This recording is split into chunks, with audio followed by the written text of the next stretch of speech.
Hello and welcome back to Lorehammer. My name is Eric. Just the two of us today, my sweet, sweet Eric. Just the you. Two of us. We can make it if we try.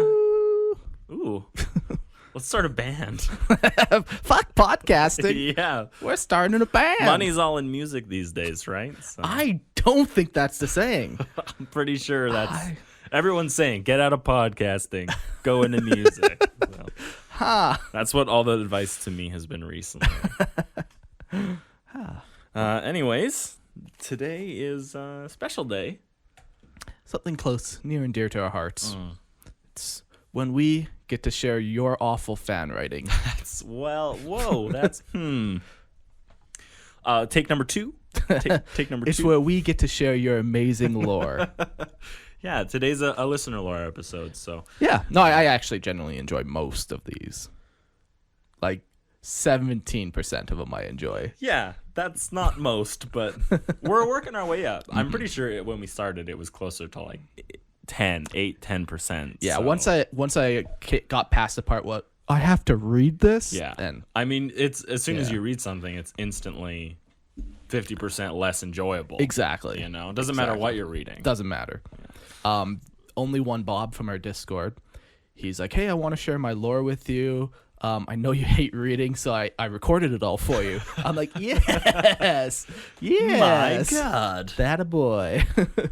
Wow. And so you listen to it?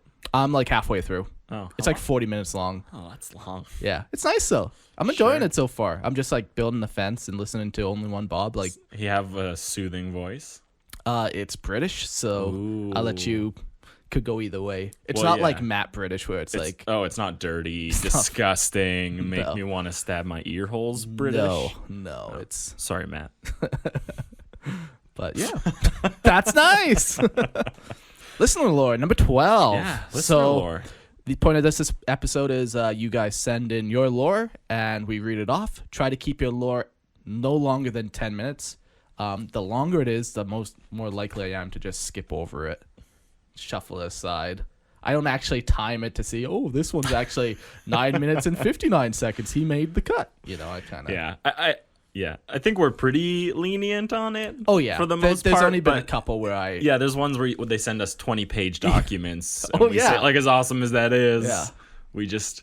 Wow. You have to give us the SparkNote version at that point, Especially when like their 20 pages are like size 5 font, single spaced. Yeah, single spaced. No paragraph. And then all of them have like footnotes and, see link here. Yeah, exactly. Yeah. Well, let's step right in then today. I'll read the first one. Sure. It's a Necron one. That's right. So this is sent in to us by Miriam. The Nihivokh Dynasty is a young dynasty which came to existence during the beginning of the War in Heaven. 60 million years young. Carry on. They went to sleep earlier than the other Necron, and only a few survived unharmed and awoke on point. Yet they are loosened from the command protocols due to an incomplete system reboot caused by a virus known as the Black Corruption. However, for those unharmed, the master program took over and most of the memory engrams could be recovered. The harmed ones are called the Corrupted, Necron which experienced an incomplete awakening due to the code fragments of the ancient virus. This causes malfunctions ranging from an inability to fight up to severely impaired enemy recognition protocols. The looseness from the command protocols led to some developments in this dynasty that differ from what is known about Necrons. New leaders are, at any hierarchy level, chosen by qualification. This rule evolved during the chaos that reigned during the awakening of Nihivokh's first Tomb World. The virus caused severe damage, and it was for one Necron to save the dynasty. He would later be named Serok the First. He brought order. The dynasty has another overlord beside him, Kresk. Amongst the four lords, Basthek is the youngest. to claim this rank as a close combat specialist. The aim of the Nihivokh dynasty is, just as any other dynasty's aim, to reestablish the Necron's glory, but they also want to cure the black corruption.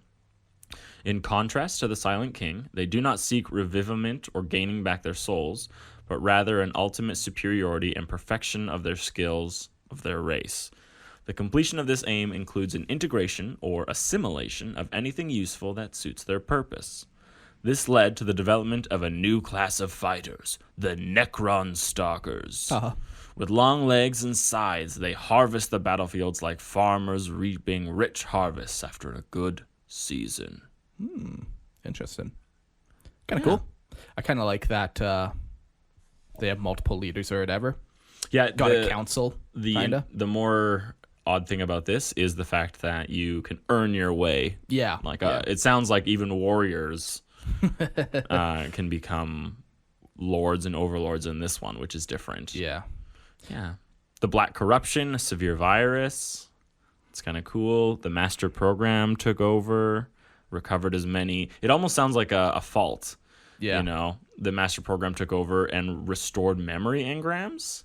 That's kind of, obviously you wouldn't want your warriors and immortals to have those. So yeah, to give those back is kind of cool.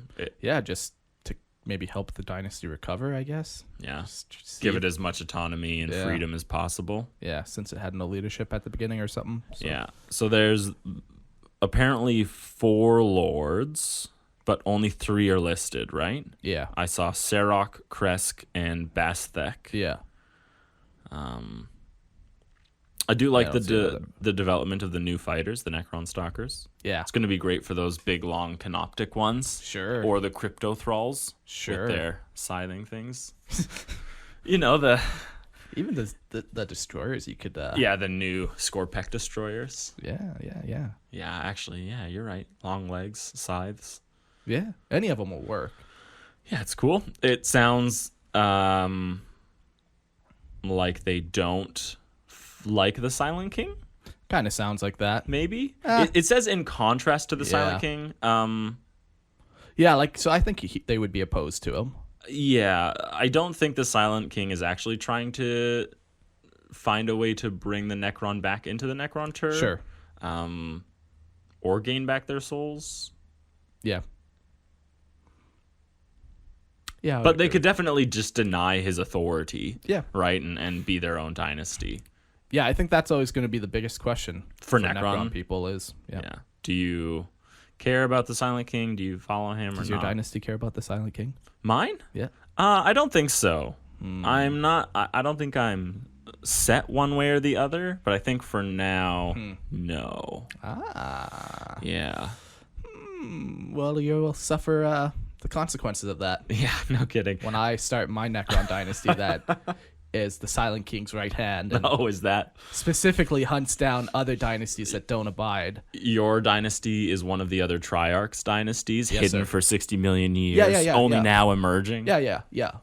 And Checks we are out. the best. We have the best technology. Do you know the best time to strike, though? Because that's my dynasty. Oh, God, I cannot compete. Yeah, that's the Nihivokhs, actually. They know the best time to strike because they have the 4 lords, and they're constantly... 4 lords. Anyways, that's pretty cool. The name Nihivokh, when I hear that, or when I see it, it looks like it's half Nihilakh and half Novokh. Which are 2 already existing dynasties for Necron. Yeah. So I wonder if the colors kind of speak to the same thing. Novokh is red because they bathe themselves in the blood of their enemies. And it's really good for the metal. Yeah. It's just a really nice moisturizing. Yeah. And then the Nihilakh is gold and teal. Yeah. So I wonder if these colors are represented on there, or if Miriam just really liked the name. Yeah, just a coincidence. Who knows? Yeah, it could just be a coincidence. Cool. Like the Black Corruption, I wonder if there is any representation on your models for Black Corruption. Like, is there are the eyes different, or is the Ankh colored weird to show that there's something corrupting their body? Or... Yeah. I think that could be cool. Yeah, and then the harmed ones. The actual corrupted. Yeah. How would you bring that into tabletop?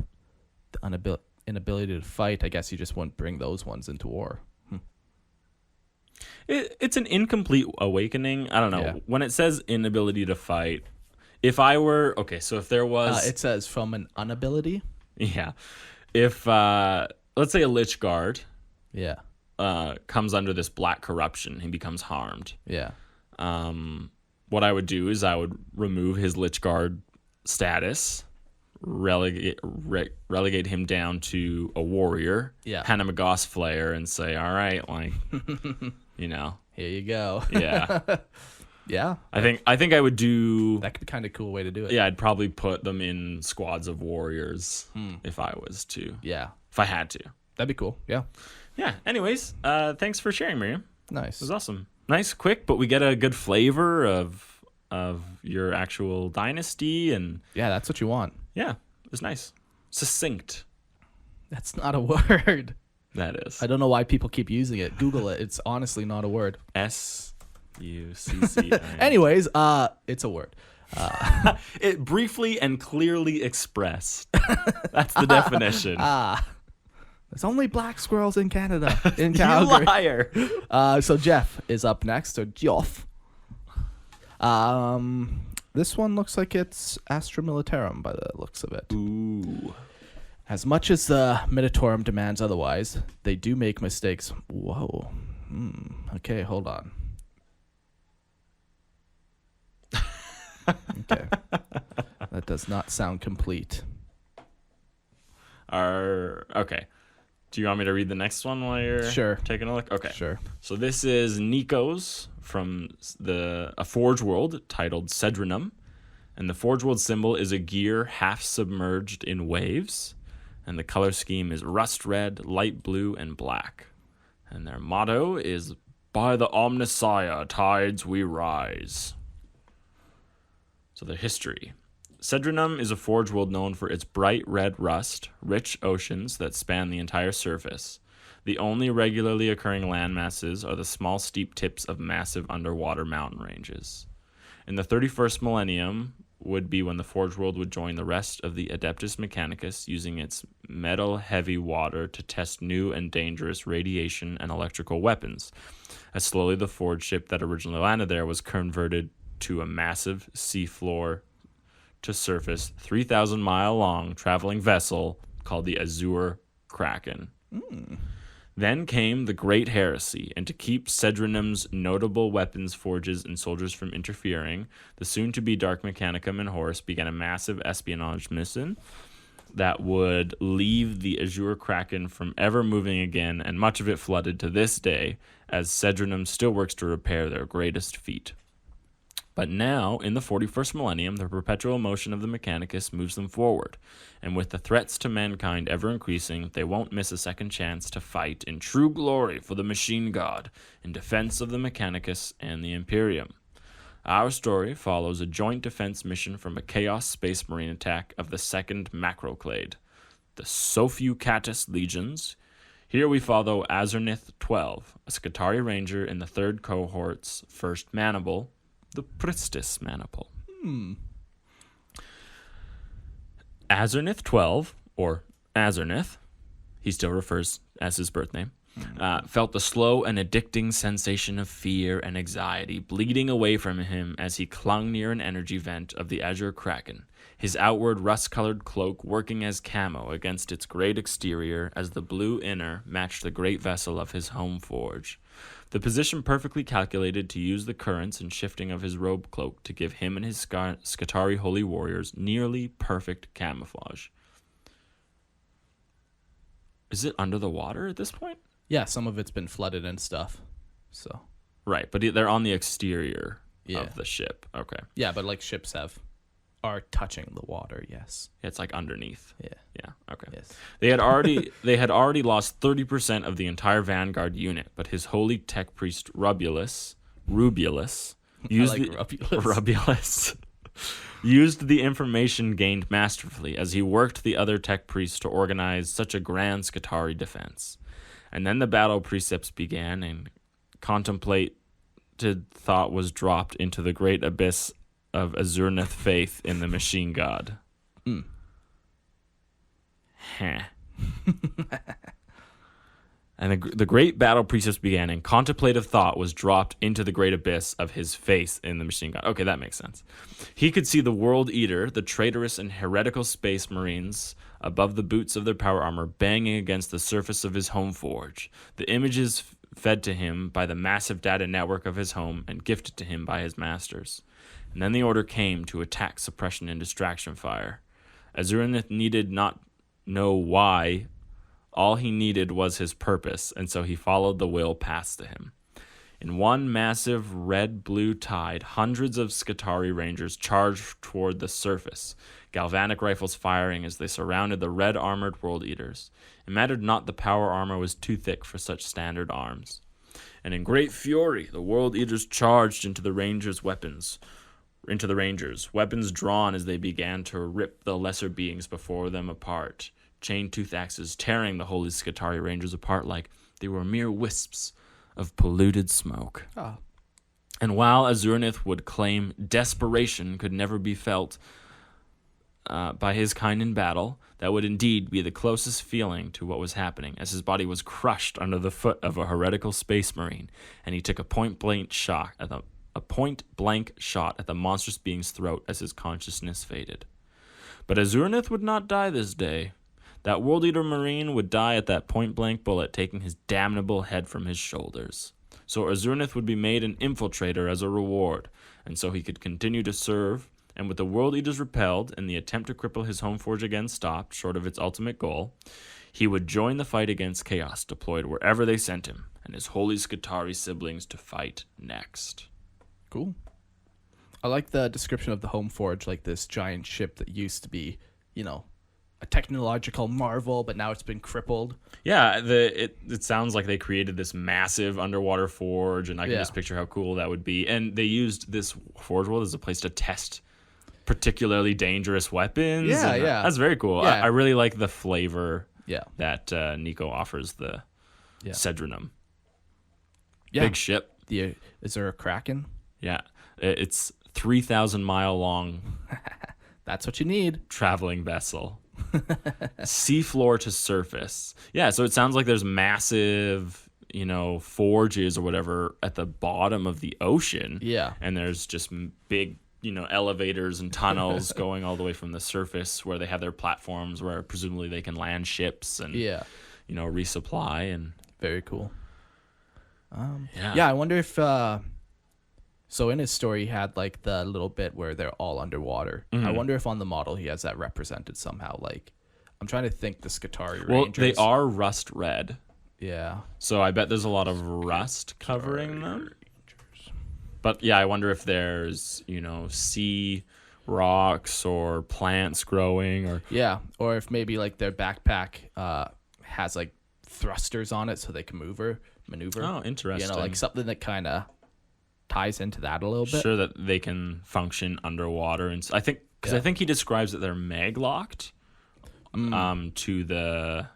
Oh, and then they're just walking up, and they just walk along the whole thing. I think he said it.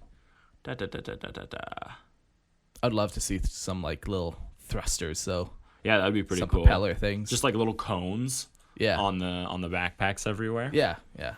Yeah, and they specialize as like underwater fighters or something like that. Yeah, I wonder if there's any, because obviously they have the ability to go underwater. Yeah. On their vessel. I wonder if they have to routinely do it to protect themselves from massive beasts, or obviously you have to make repairs and stuff. Sure. But I like to think that there's just megalodons and leviathans in the water and krakens.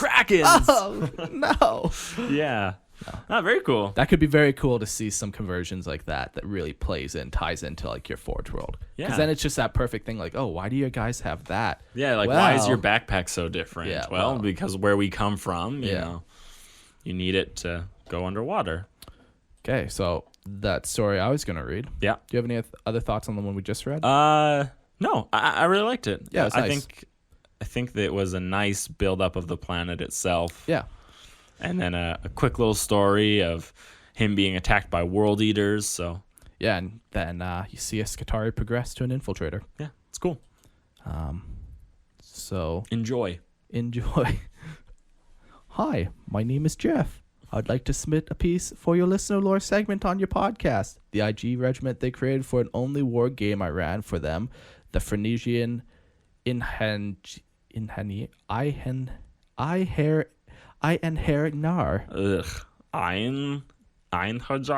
I don't. That's some European word. And then it goes right into where I started. As much as the Minotaur demands otherwise, they do make mistakes. I'm going to read it on here. It's bigger. While most of these errors result in soldiers attempting to kill orcs with an excessive of micro beads or shoot down planes with chain swords, every now and then and again their blunders result in a benefit. Such is the case with the Fenrisian Einherjar, a regiment of Imperial Guard that were created by a woeful, ignorant mistake. Years ago, an adept noticed a world near the border of the Segmenta Obscurus that was recorded as never paying a tithe of men or material to the Imperial war effort.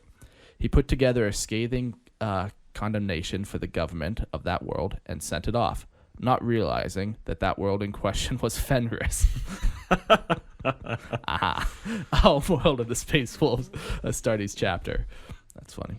Unlike most other worlds owned by chapter Space Marines, they cheerfully diffident Space Wolves are amused by the imprudent demands of the Adepta and began assembling soldiers for their tithe, quote unquote, from the warrior tribes of Fenris and the numerous other worlds in their sphere of influence. By the time the Militarum had realized the grave insult and rushed to apologize by way of the Adept's execution, the Space Wolves had the first companies put together and ready to ship. The warriors of the Einherjar are a gregarious and fearsome lot, made strong by the warrior traditions of Fenris and the supervision of the Astartes. The cost of outfitting human soldiers is of little consequence to the vast resources of a first founding chapter, and as a consequence, each soldier carries a veritable ransom of powerful war gear. Their commander, Colonel Jarl Morgrund, is a fiery and fierce man, unaccustomed to the nature of large-scale warfare, but utterly dedicated to the cause of the Imperium and the chapter he swears to. The following are rules breakdown of how the Einherjar were built using the regiment creations of the Only War RPG rulebook. So, Homeworld, Deathworld. Mm-hmm. It's Fenris. Yeah. Commander, Choleric. Choleric? Is that supposed to be like his attitude? Yeah. Yeah. His character. His humor. Yeah, his humor. Regimental type, line infantry. Doctrines, heavy lancer and diehards. That checks out. Yep. Drawbacks, honor bound. Specialized or special gear. Every soldier receives a best quality great weapon with a mono upgrade. That better mean monofilament. Monomolecular. A bolt gun with 2 clips of ammunition and a suit of good quality guardsman flak armor. That's kind of cool. I actually really like that. I think it's a really cool way to integrate a story about a very established legion or chapter while not taking anything away from them. Yeah, and it really works with the Space Wolves. Like, if this happened to, like, the Salamanders, I don't think they would respond the same way. But, like, Space Wolves see it, and they're like, here you go. Like, yeah, you say, like, in that moment, you know, they viewed it as, like, a hilarious thing. Yeah. And it's very... You could definitely see it in Space Wolves for sure. But you also could have seen it the other way, where they took it as a grave insult. Sure. Right? So it's just funny that, they just happened to catch the Space Wolves at the right time, and they're like, you know what? Here you go. We are going to build a regiment. It has been, you know. We don't do enough. And I think that's funny. Very cool. I would like to see, like, this only being a one-time thing. Like, I would feel a little weird if, like... They continued to make regiments? Yeah. So they kind of make a couple regiments, and then they send them off. Yeah, it's like, here we go, here's your tithe. Yeah. You know. Well, I definitely would more likely see that being the case. They view it as a joke. You know, they send back a couple regiments as a joke. Yeah. And then they're like, all right, we're done here. Yeah, exactly. You know? Let's put these people in our chapter instead. Yeah. So... Yeah, no, very cool. I like that. I really like it, actually. I'm usually not a fan of when people write in established? No, just right. Oh. Oh, that was the end of your sentence. No, yeah, write about something established, but I think that's a really good way to do it. Yeah. That was very cool. I enjoyed that. I also like that tiny little tidbit about Jarl Morgrind, a fiery and fierce man, but unaccustomed to the nature of large-scale warfare. Sure. Like, of course. Yeah. You know, tribal warfare is something that exists on Fenris, but like large-scale would be completely new to these people. With like technology and like comms radars and stuff. Like, absolutely.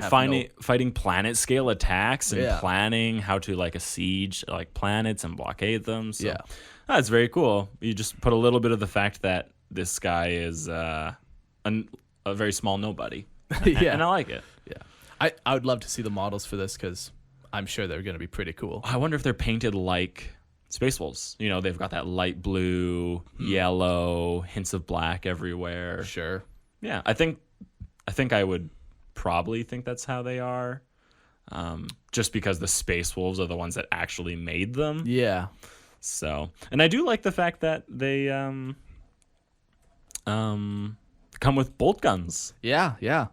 I think that's cool. Better bolt guns than las guns. Yeah. And then they get 2 clips of ammunition. Yeah. And then they dead. Yeah. That's definitely why you also want a las gun. Toss the battery pack in front of a fire. Yeah. And then you're good. Okay, I got this here pulled up. You got what?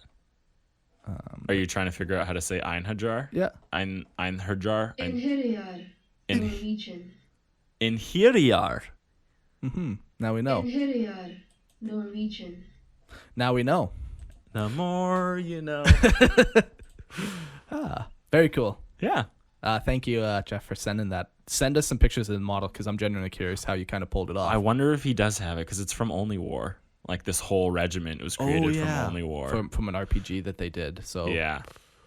If you happen to have a picture or something like that, I'm curious to see if they look like, or you could just tell us whether or not they look like Space Wolves or not.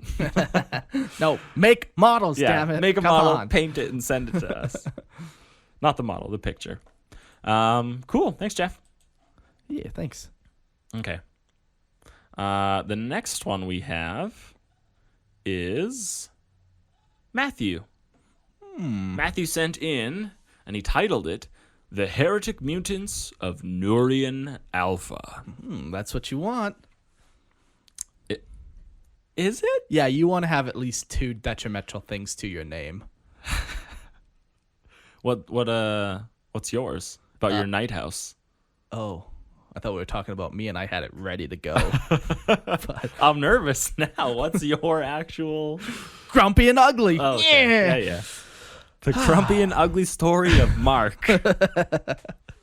All right. The Heretic Mutants of Nurien Alpha by Matthew. The crash on Nurien Alpha. In the year M40 999, a lone ship of the Imperium became lost in a warp storm. After days of desperate navigation, with their Gellerfield failing, the ship, known as Beastin Grionio, captained by Bochimius Ventarius, or Bochimius, I don't know, Ventarius, crashed on an unknown forest planet, now designated Nurien Alpha by the Imperium. The planet was home to a Xenos race called the Mutant, with immense psychic powers, as well as large reptilian-like fauna. The Nurient had been driven to near extinction by a blight that gnawed at their minds, driving them to insanity. The final few hundred Xenos were held up in a single city. Salvaging what's left of the Beastin Grionio, the survivors took up arms against the Xenos scum. The resulting conflict was resolved when the machine spirit that inhabited the reactor of the Beastin Grionio. How many times is he going to make me say Grionio? A couple more. It detonated its home, destroying all but a handful of the Nurient. Over the next 2 years, the crew herded the Xenos up until after they were certain that no free aliens were left on the planet, they executed the prisoners. Sad. The aftermath. As the species died, their gods screamed in sorry. And as her lack of believers sealed her fate in the war. I guarantee. That makes way more sense. Okay, sorrow. Yeah, you're right. Screamed in sorrow, and as her lack of believers sealed her fate in the warp, With her dying breath, the deity made certain that the people who had done this to her would no longer be accepted by their fellow man. The men and women of the Bestian Grionio were subjected to intense psychic trauma, leaving them forever changed. They now hold unique power over the warp that no other human psyker could hope to replicate. The new race. This new xenorace has the facade of humans, but feel an insatiable need to kill. This new heretic subrace,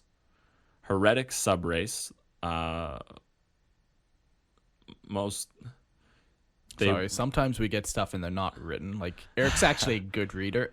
Like, when he stutters, you know the sentence is fucked. When I do it, it's me. I'm getting through there. The new heretic subrace want to invade and destroy other planets. And how it's written, most therefore invade and destroy other planets. Nice. The race has the power to manifest physical weapons. Each individual manifests a unique weapon seemingly based on their personality. Although each weapon is individually unique in appearance, types of weapons always default to early earth weapons such as swords, axes, bows, and similar. It should be said that projectile weapons created can also manifest projectiles, i.e. a bow comes with arrows, and they have the piercing power of a bolter. Oh. Although more powerful individuals manifest more exotic weapons, such as whips or scythes. All weapons appear as green-purple metal that seems sharp. While this underlying ability belongs to the whole race, more powerful individuals can manifest more powerful abilities, such as Fury of the Ancients and Smite. Another feature all members of this subspecies possess is a supernatural speed and strength, as well as resistance to all forms of damage, making a single fighter with no armor equal to a fully armed space marine. Invaders. The Heretics use a bluish crystal mined from Nurien Alpha to open a portal through the warp that links directly to another place in the Materium, through which hunters travel to do battle on far-off worlds. It should be noted that they do not settle, only destroy, as they feel the need to do battle. The tactics they favor are carefully planned assaults on strongholds, as they take great pride in not only outfighting their enemies, but also outthinking them. Big brain. Big brain. This has led them to develop a game in which two equal armies do battle on an 8x8 checked board in which players endeavor to trap the other king. They wear what appears to be light armor made of leather and long flowing cloaks. That color depends on the hunting band the individual belongs to. As of now, 3 hunter bands are commonly recognized, these being Archnick, which are blood red cloaks, Manipole, dark mustard cloaks, and Hammerlore, green cloaks. Interesting. Interesting way to avoid copyright. Interesting. Hunter bands are sent through portals opened by the powerful psychers called gatekeepers, who serve the hunt masters, leaders of hunting bands. Weapons used are only what weapons individual hunters can manifest, and hunters are sorted into sections based on what type of weapons they can manifest. So, we have a little bit of hunter organization chart for us here. So, general unit description list. Hunters, where standard units wear cloaks and manifest bows, swords, axes, etc. A hunt mancer, no cloak, but sleeveless tunics in band colors with glowing pigment tattoos all over their bodies. Can use spells familiar to that of the Imperium and some that manifest effects that do not correspond with powers of any other race. Beastwalkers. They ride the fauna known as Skrell lizards and the flying Mutirmer into battle. They wear thick leather armor and capes, tend to manifest spear and trident, etc. as weapons, as well as additional crew carrying ranged weapons. Both types of fauna are reptilian in appearance, with scales that shimmer in a way that makes them hard to target in bright light. They are mounted with large, flat saddles that either are platformed to allow for additional riders, typically in teams of 8, or with slings so they may serve as troop transports. Huntmasters. Clad in shining scale jewelry, Huntmasters direct their troops over the battlefield and take immense joy in seeing strategic endeavors outsmart their opponents. An Inquisitor stated that, while their method is rudimentary, their results show they have great prowess in strategy and warfare. And he was then executed as a heretic. Ah. Spectre Titans. Reports of these beings have not been confirmed, but the devastation brought to Nighthouse Mortimus suggests that they may exist as described. The rumor suggests that these scarred and insane warriors can summon avatars around them, of sizes varying from that of Imperial dreadnoughts to that of an Imperator-class Titan. The phenomenon creates massive semi-translucent creatures with the summoner suspended in the center of their chest or head. Sometimes animalistic in nature, but tending to become more human-like as they get bigger. It should be noted that no reported Spectre Titans appear fully human in shape. Okay. Extract. Oh, Sorry. Extract from a report by a member. I just got a text from James, and I was... Nervous. Yeah. Oh, he's all good, though. For tomorrow? No. Oh. Extract from a report by a member of the Astra Militarum. The heretics clad in yellow cloaks swarmed through these openings to another world. They looked unarmed, but still we fired on them. Oh, I see. This is from the perspective of a guard's... Okay, I'm going to read it as if a guard's is writing it. The heretics clad in yellow cloaks swarmed through these openings to our Sounds world. like you're reading it from the guy from 300. And yet behind me are 10,000 Spartans. The gods saw fit to spare me another. Anyways. They looked unarmed, but we still fired upon them. They weathered our shots somehow until the swarm stopped and arrows rained down on us from above. They blotted out the sun. We did battle in the shade. Man after man fell. As soon as the tide stopped, more soldiers wielding blades and axes leapt onto the wall, cutting down guardsmen as they went. As the Imperial Knight rounded the edge of the cliff, a terrible scream ripped the battlefield in half. A great spectral form grew seemingly out of nowhere. The creature stood taller than the knight and had the form of a man with the legs of a horse. This manifestation killed the knight with its bare hands before charging at a gallop towards our forces. We were utterly defeated. My company squad survived purely because we became trapped in subterranean tunnels after an earthquake destroyed the base, and were overlooked by the attackers. We stood no chance. These men and women cut us down with no remorse or discrimination. Fighting back. So Planetfall has been attempted on Nurien Alpha 3 times, but all attempts have failed. The planet lies in Eldar space, and it has proven difficult to reach with any fleet intact. And the one mission that did reach the Hunt World was boarded by the Heretics and destroyed. Once during a poorly executed raid on the Rock, so the Dark Angels, well known to be the most powerful Space Marines. I want to just clarify that that's actually written in here. I'm not riffing that. No. So the Dark Angels, well known to be the most powerful Space Marines, As is written. Yeah, they managed to send a kill team onto Nurien Alpha through a gate that was left open. They met great resistance, but managed to kill the Huntsmaster of Hammerlore, Mark Eric Jordanson. This son of a bitch got us. This sparked a crusade against the Dark Angels, in which Hammerlore destroyed great amounts of Primaris Marines. Interesting. It's been a roller coaster. Yeah. He's had me, he's lost me, he had me again. Very different. Very different. Very cool. Yeah. So what are your first thoughts? Because I have a couple of my own, but what are yours, Mark? I like it. Like, I like when people make up their own, not that this is a Xenos, but their own truly unique things. Like, I can see this happening in 40K. That was my big thing, too. I truly saw someone like this happening. Yeah.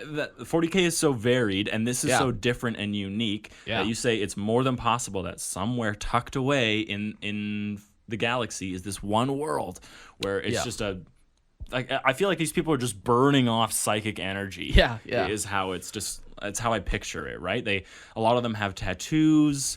They're very tribal, it sounds, with capes. They don't really wear armor. Well, they don't need to. Wear clothes, maybe even? Yeah, I don't know. Like, I like the fact, though, that they just manifest these things. Yeah. And, it's...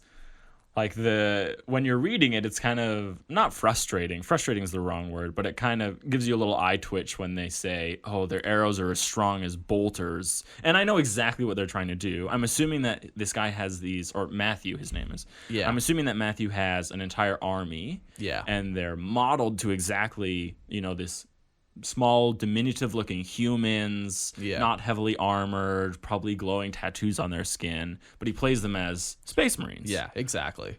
Yeah, and that's definitely the vibe I get is these ridiculously powerful-looking humans. Yeah, I get the image too of just like when you're playing Skyrim and you summon weapons and stuff. Like that's what it's like. Very much so. Yeah, like spectral, so cool. ethereal-looking weapons. I think he described them as like an actual metal, but I see him more.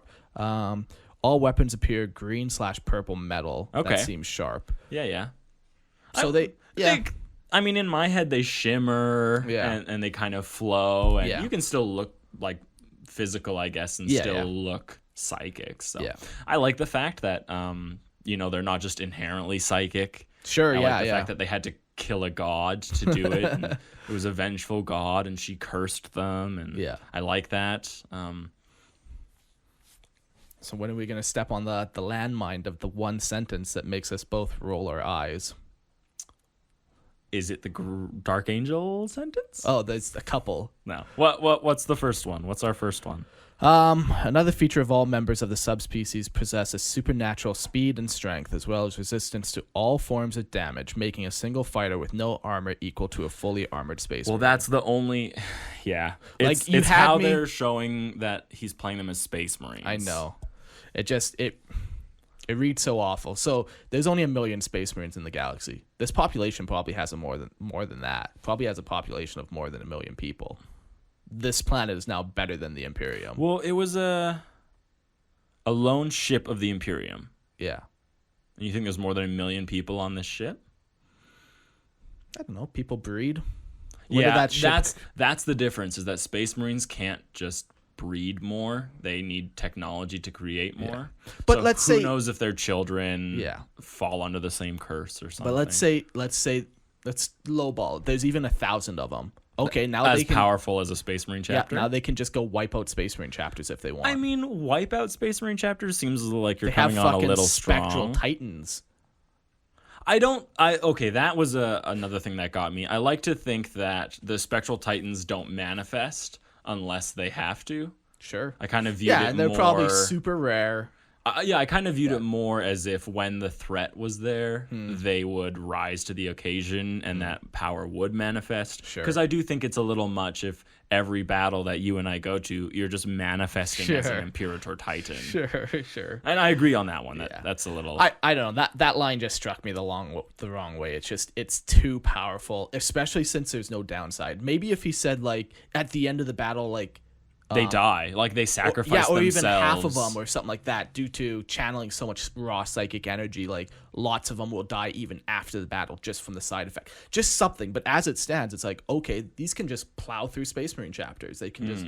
Because I guarantee they have a population of more than 1,000. Yeah. Right? I think... If you're not going to limit the population and say it's a tiny group of people... Like a tiny tribe of like 100 people type thing. Then I would say that there has to be a very high mortality rate in them. That has to be something. Yeah. I do like the idea, though, that... So let's say they're fighting, they see a knight, and one of them, does like a special drink or whatever. Sure. Manifest this massive knight, but in the end he knows he's going to die because his body just can't handle, the psychic strain that's about to be on him. I definitely like that. I think something that's really cool, but I think is missing a little bit, is some form of shamanistic culture to this. Okay. So they're cursed by a god. Yeah. And they destroyed an entire civilization, and they're presumably living in the ruins of this civilization. Sure. Would they not come to, and they are heretics.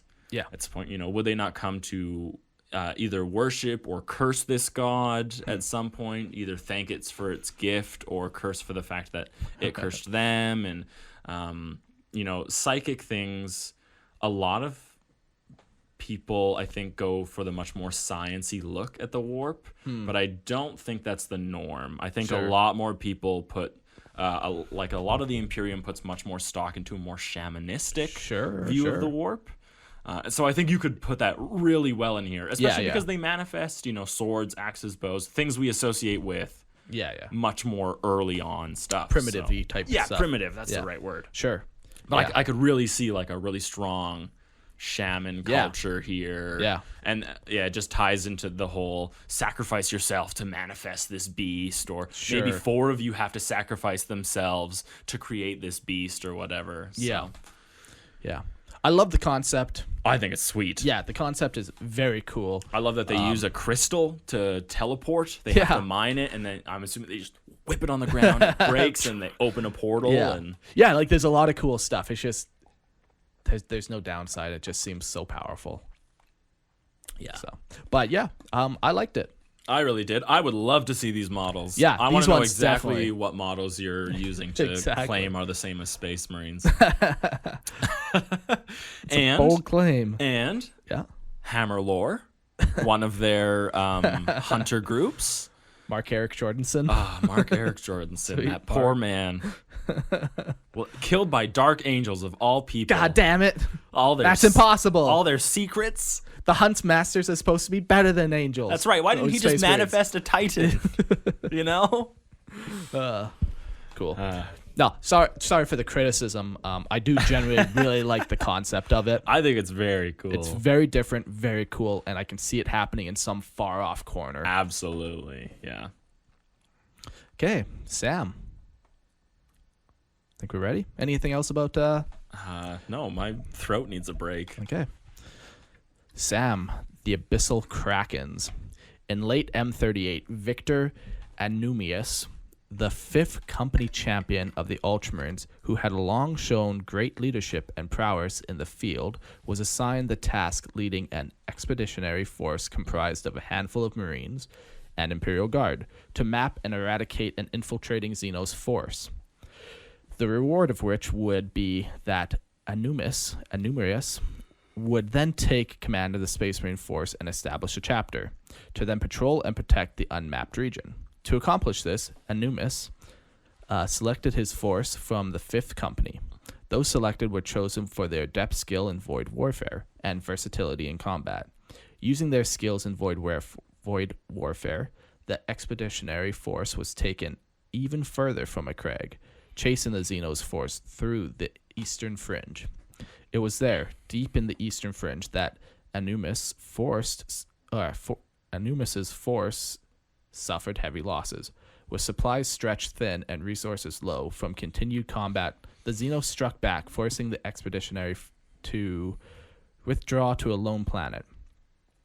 In the expedition's withdrawal, Anumius sent several calls for aid and reinforcements to McCraig. However, aid never came, sowing the seeds of rage and revenge. Oh no. With aid never arriving, the expeditionaries suffered catastrophic losses, but not without taking a great toll on the Xenos fleet. With both fleets crippled, Anumius took the battle to the surface of the lone planet that the expedition was left stranded upon. From there, Anumius led a fast-paced guerrilla warfare against the Xenos, used small forces to move quickly over the jagged landscape and around the vast seas, ultimately ending in the expedition's victory, but Anumius did not survive. Sad. In M39, McCraig, never having heard from the expeditionary, thought the force a total loss. Where unknown to Anumius and his forces, a localized turbulent warp storm classified as the Siren's Gale, that's a cool name, had halted all communication from the system. But as fate would have it, a rogue trader finding a soul planet began picking up anomalous distress signals.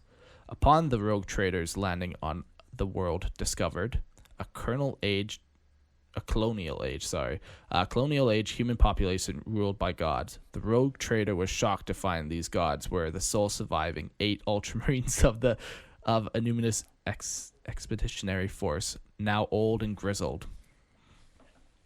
With the 8 returning to McCraig under the impression that they were left to die a slow that they were left to die showed a rage against the Ultramarines that could not be snuffed out.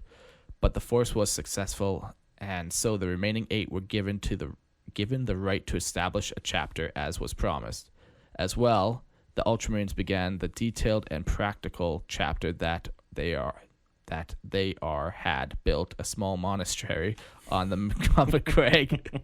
That's how it's worded. Upon the Expeditionary Force's departure to begin selecting and training aspirants, so that upon completion, Anumis would already have a base and force to command as the new chapter master. Huh. I thought he died. He did, but they made this monastery immediately after the Expeditionary Force had left. So the intention was for him to come back. But he did die. So I see. This worked out well for the 8. They took their aspirants and returned back to the graves of their brothers. The sole planet of their isolation now being classified as Molluskia. On Molluskia, the 8 built a new chapter fortress, boring out an enormous deep column known as the Well of Porpheus. None of these are... It's a made-up word. It's tough. That's not ideal.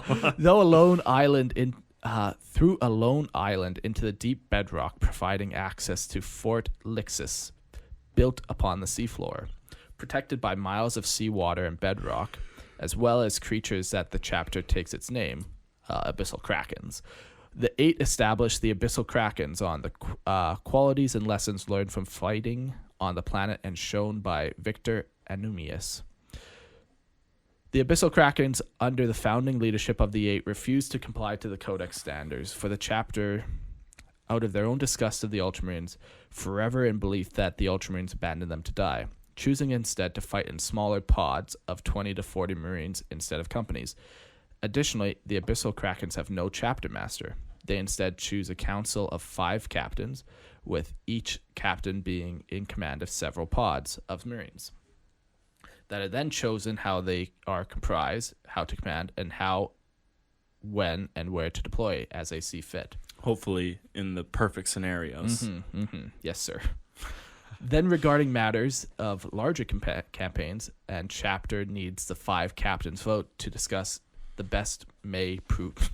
The best way. Yeah. To proceed. With these smaller pods, the Abyssal Kraken specialize in light infantry tactics, allowing them to maneuver quickly and operate independently either on the fringes of offensive in harsher, rugged landscapes or constricting urban war zones that deny the use of vehicles. With the Abyssal Kraken's preferred combat style, they have found a great use of Vanguard Primaris units as they have become available, along with the Kraken's preferred light infantry tactics, due to the vast oceans that comprise Molluskia.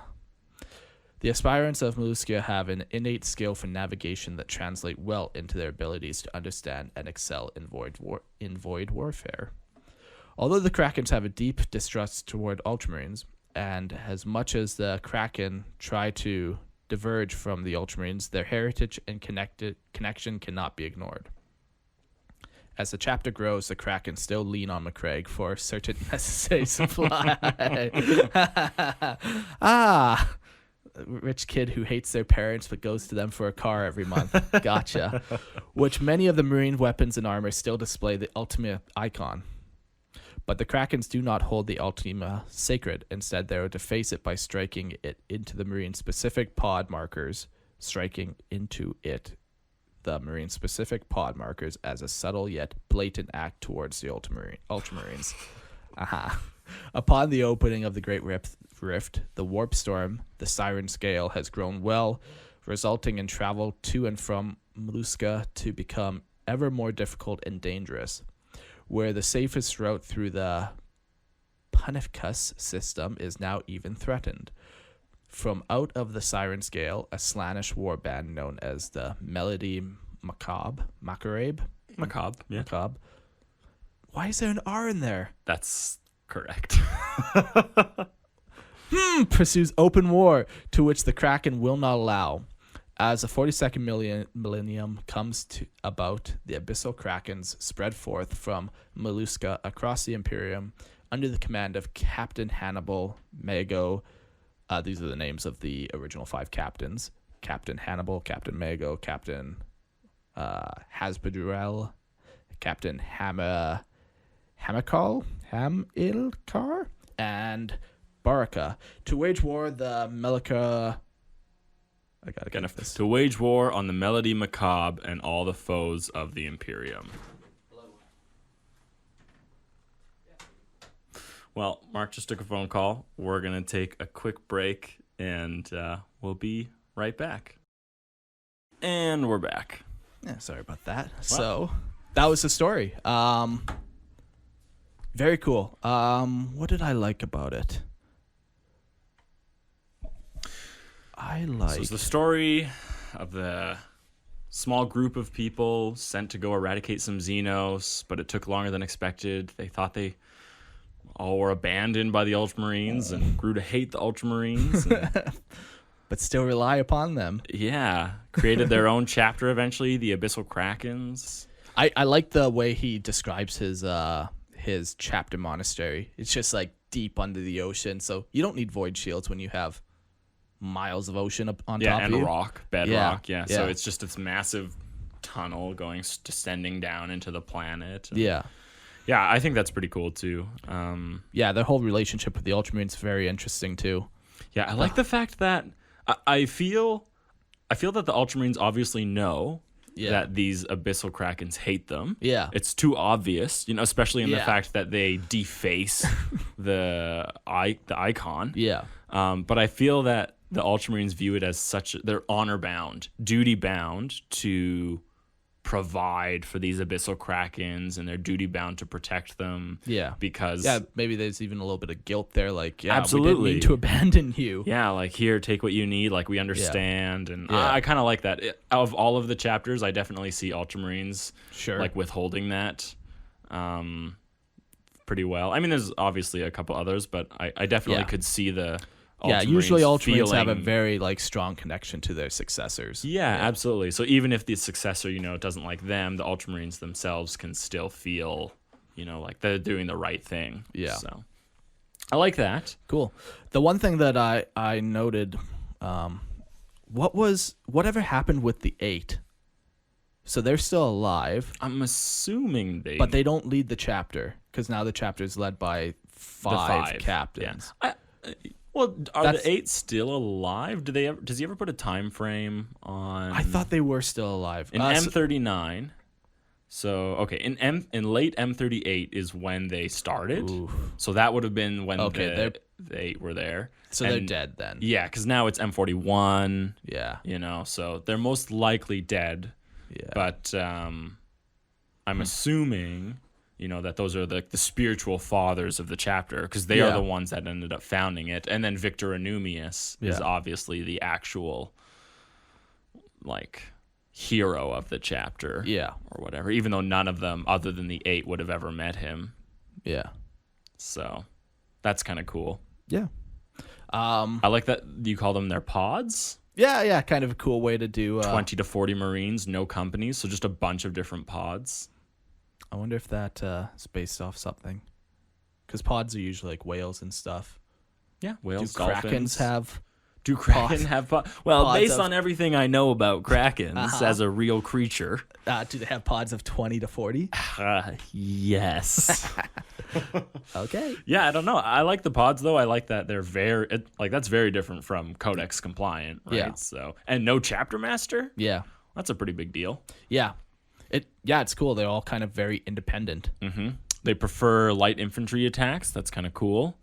They kind of avoid heavy vehicles. It looks like, I don't know. It's just I don't really get the they specifically fight on urban zones that deny the use of vehicles. Yeah.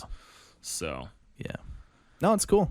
There's a couple cool names in there. Siren's Gale. Mm-hmm. That's very cool. I like the fact that it's a Slaneshi warband. Yeah. It's not World Eaters Sure. or, the Emperor's Children. It's just like a rabble of demons and cultists. And maybe there are some Space Marines in there. Who knows? But it's just, you're definitely more likely to just incorporate or to meet a warband Yeah. than you are to meet, the Black Legion itself. So I like that.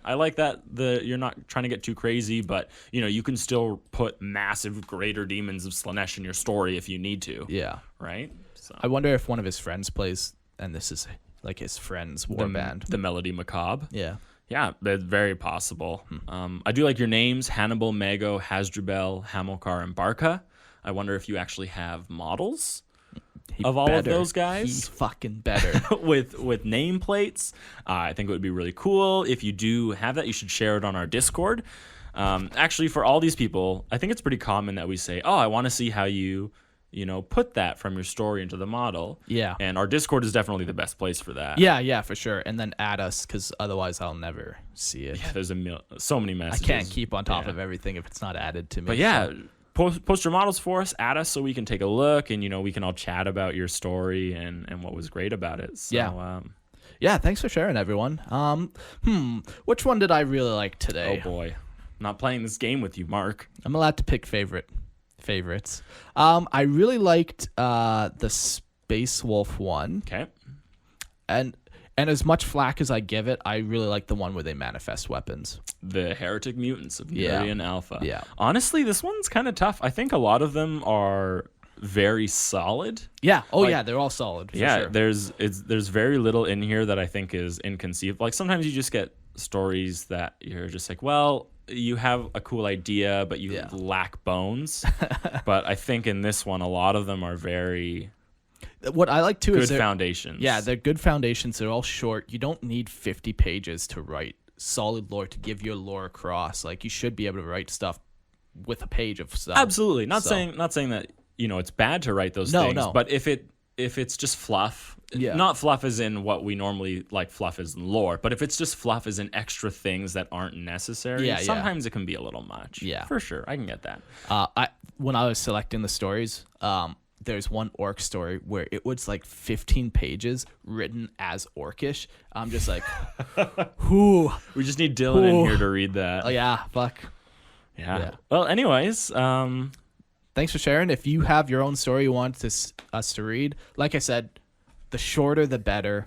Keep it for sure under 10 minutes. Just email us at lorehammerpodcast@gmail.com and we'll add it to the list. We try to read every one unless it's just too long or it's like that orc one where it's just like, what do you do? Yeah, but normally we'll get back to you and say, hey, cut it down, Exactly. edit this a little bit. So something I think might really help people. Yeah, what? So I don't know if they know what Fiverr is. Oh, sure. Yeah. But you can submit your stories to Fiverr, and people will edit them for you for very low prices. Sure. And they can, sometimes we struggle reading and we do our best, but it kind of takes away, I think, from us maybe understanding or being in the moment. And it's probably even harder for listeners because they don't have the papers in front of them. Yeah. But I don't know. I think... That's totally worth it. That should be a rule. Yeah. Not a rule, but I think... An unwritten rule and an unenforced rule. Yeah. If you have a friend that wants to help you edit stuff, that's totally cool. But if you kind of lack that support, I would definitely take a look at Fiverr and see if someone can help you run through your story and make it a little more cohesive as a thing. And it also would be nice to just have a polished story or thing of your own army. Yeah, and then for sure. I think it's really cool. You bind it, you have that physical copy. It's just something about showing up to play with that, and someone asking about, hey, what are those little things on your Skitarii backpacks? Yeah, and you pull out this document that has here's my army's backstory, and it's it's nicely edited and stuff. I wrote up my Imperial Knight history, and then I'm almost positive it was Woody. I could be wrong, and if I'm wrong, sorry. But he ended up buying a bunch of crinkle paper and then printed out my whole lore on this crinkle paper, so it looks like this official paper for my Imperial Knight lore. But it's just as cool. It looks used and old, and it's like that classic, crinkle your paper up, dip it in tea, burn the edges of it that all of us did in 3rd, 5th grade. Oh, that But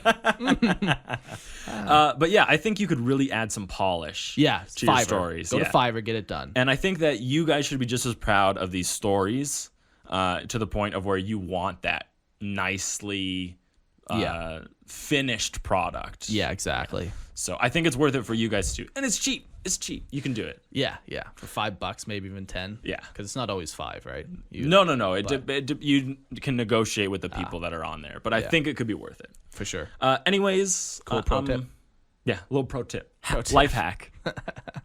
Yeah. Anything else you want? No. Well, I think that's it for this episode or this listener lore. Yeah, So that's good. thank you guys for submitting, and thank you for listening. Yeah, thanks, guys.